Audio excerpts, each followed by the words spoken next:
जय श्री कृष्णा। राधे राधे। कार्तिक का 5वां अध्याय। कार्तिक मास में स्नान की विधि और नियम।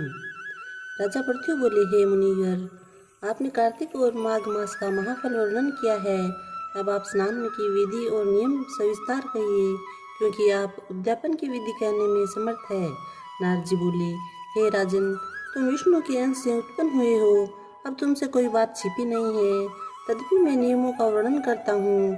अश्विन मास में शुक्ल पक्ष की एकादशी से सावधान होकर कार्तिक के व्रतों को प्रारंभ करें। बाहर रात्रि रहे तब प्रतिदिन उठे और जल का पात्र लेकर ग्राम से बाहर उत्तर दिशा की ओर जाए। एक दिन में सायंकाल जनेऊ को कान पर चढ़ाकर उत्तर को मुख करके भूमि पर तृण बिछावे और सिर को कपड़े से ढक ले। मुख को बंद करके थूकना और श्वास लेना बंद करके मल मूत्र त्याग करे। यदि रात्रि हो तो दक्षिण दिशा को मुख करके से शौच करे। स्नेन्द्रिय को हाथ से पकड़कर उठे और मिट्टी लगाकर अब तक दुर्गंध दूर न हो तक धोता रहे।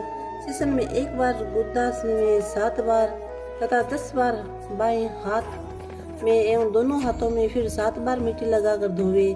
यह नियम इस प्रकार गृहस्थी करे। ब्रह्मचारी को इससे दुना, वानप्रस्थों को तिगुना और साधु सन्यासी को चौगुना शौच किया करना उचित है। जो शौच किया क्रिया दिन के लिए कही है, उससे आधा रात्रि में, उससे भी आधा रोगी करे और उससे भी आधा मार्ग में चलने वाला करे। नहीं करने से संपूर्ण क्रिया निष्फल हो जाती है। जो मुख शुद्ध नहीं करते हैं उनको मंत्र फलदायक नहीं होते, इसलिए दांतुन करना भी अत्यंत आवश्यक है। दांतुन लाते समय निम्न मंत्र बोलकर प्रार्थना करें। आयुर्बलम यशोर्वच्च प्रज्ञा पशुवसुनी च ब्रह्म प्रज्ञाम च मेधाम त्वं नो देहि वनस्पति। वृक्ष से कहे, हे वनस्पति, तू हमको आयु, बल, यश, तेज, संतान, द्रव्य, यज्ञ एवं वेद पाठ की शक्ति और बुद्धि दे। इस प्रकार मंत्र को पढ़कर बबूल, गुल्लर आदि किसी दूध के वृक्ष की 12 अंगुल लंबी दांतुन लावे।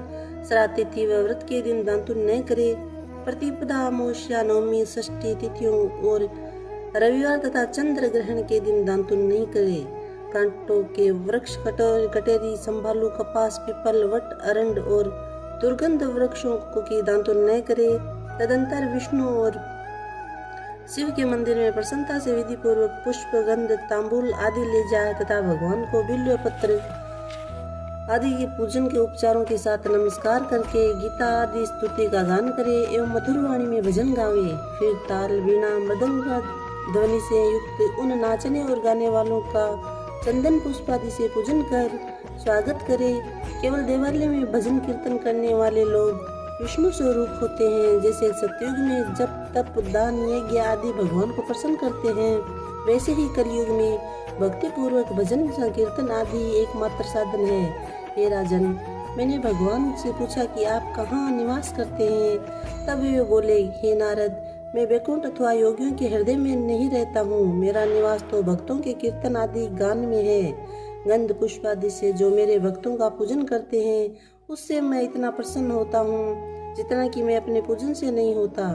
जो मूढ़ लोग पुराणों की कथा सुनकर और मेरे भक्तों द्वारा किए गए संकीर्तन गान को उसकी निंदा करते हैं, वे मेरे शत्रु के समान हैं। सिरस, धतूरा, कटेरी, मल्लिका, सेमर, आर्क तथा कनेर के फूल से विष्णु की पूजा नहीं होती है। गुड़हर, कुंद, सिरस, जूही, चमेली, मालती, केतकी आदि के फूलों से शिव की पूजा नहीं होती है। लक्ष्मी के वाहन चाहने वालों को तुलसी दलों से गणेश की, दूब से दुर्गा की, अगस्त के फूलों से सूर्य की पूजा करना उचित नहीं है। यथा योग्य फूलों की विधि से ही देवताओं की पूजा करके भगवान से क्षमा प्रार्थना करे।